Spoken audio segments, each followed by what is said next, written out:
Македонската политичка сцена изобилува со недоречени карактери кои имаат влијание врз јавноста, ама тие самите имаат проблем, и тоа не само со сопствениот идеолошки профил, туку и со идентитетот и со улогата која остваруваат во општеството.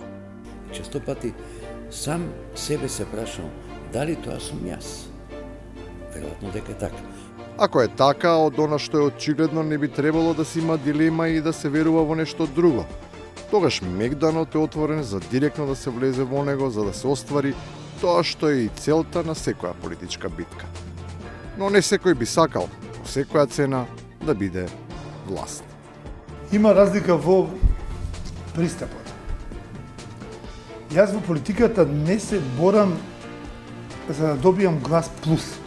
Таква слична подложка имаат и бивши врвни функционери, кои ако важат за ревисти, настапуваат со некоја потполно неповрзана теза околу нивниот иден ангажман на политичката шаховска табла.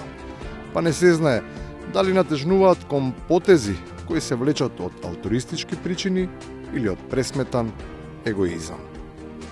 Јас еднаш бев фигура без пратеници и затоа како фигура нема да јас ќе помагам.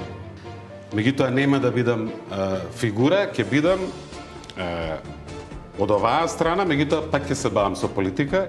И други сакаат или барем се обидуваат да се занимаваат со процесите, ама имаат мака да утврдат како да се настапува.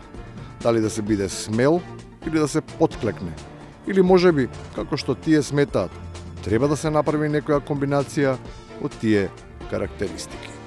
А ние водиме една екстремна кооперативна политика на отстапки и затоа сметам дека треба се една похрабра, поплашлива политика.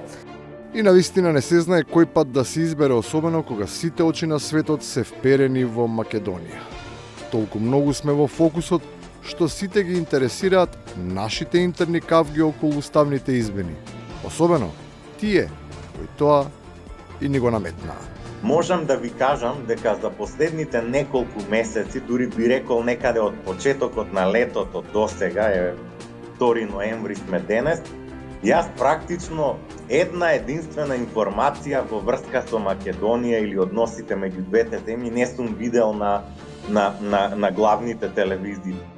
И на крајот, за политичарите кои сепак и за ова, и за сите проблеми имаат или барем знаат кое е решението.